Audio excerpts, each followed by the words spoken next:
Hi there. This is a video for the crossed knot stitch pattern in the Persimmon Wrap for the Fingerplay Studio Knit Along. And we're going to look at both the written version and the charted version. Here is a sample that I've done a couple of repeats. And so you have your 5 stitches for your edging and your 4-stitch repeat in here. If we look at the top of the chart here, or of the written here, we see that it is a multiple of 4 stitches, and then we have 10 stitches on the edge. Those stitches are divided between both the beginning and the end of your work. So row 1 and row 2, and here they are on the chart, are quite simple. You are just knitting across your first 5 on the edge.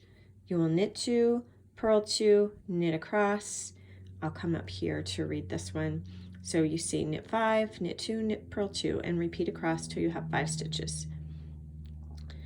The way you read the chart is coming from right to left for your right side, and then left to right on your wrong side.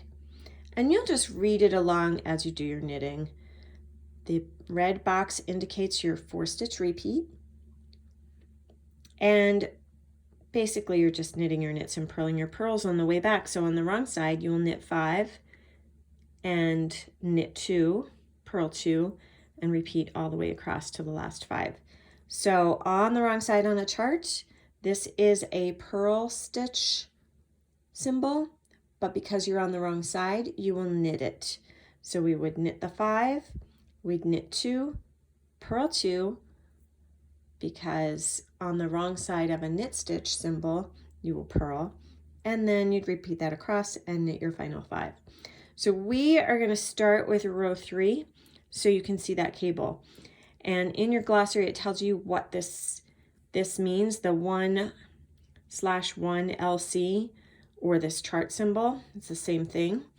You will slip 1 stitch to a cable needle, hold it in front, knit 1, and knit from the cable needle. Now, some people don't think they need a cable needle for slipping 1 stitch to the front. That's fine.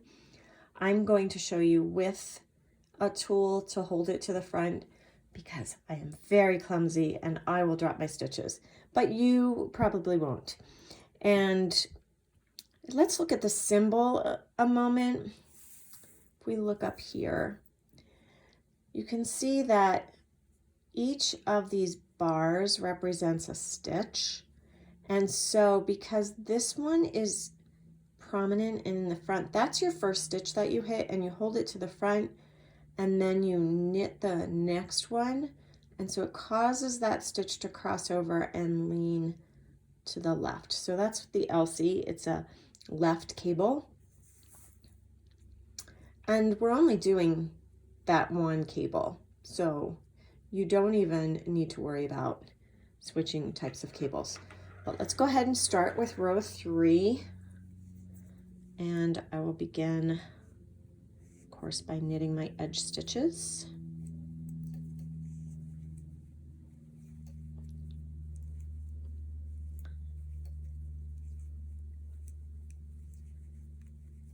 And right away, I am to slip my marker.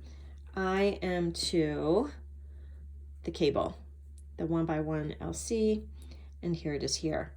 So you don't have to use a cable needle.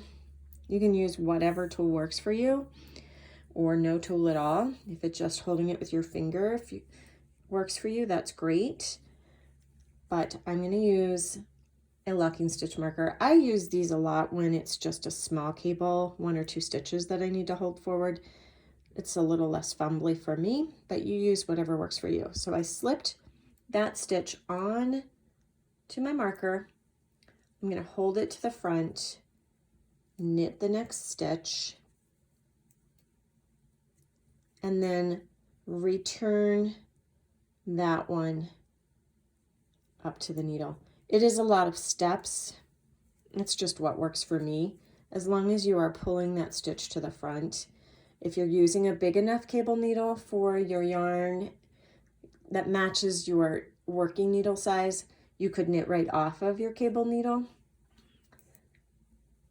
That will save you a step. But if your cable needle is a totally different size, much bigger or much smaller, you could change the shape of the stitch if you knit right off of it. So again, I'm going to pull that stitch to the front, put my yarn to the back, knit this one, bring it up and put it on, and knit across, purling the stitches next to it as directed in the pattern. Slip my stitch marker.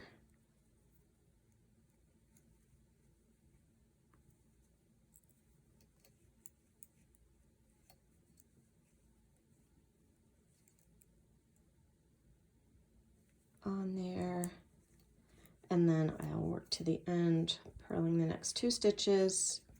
I would repeat that all the way across to the end.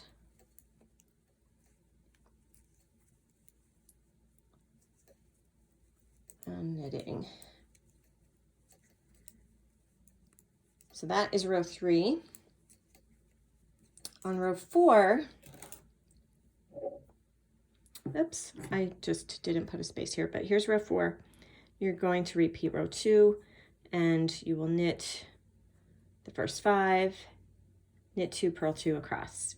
So you're basically just, if we look down at the chart, you're knitting the knits and purling the purls. You would knit across here, knit these 2 because you're on the back side, purl these 2 on the back side, and knit across.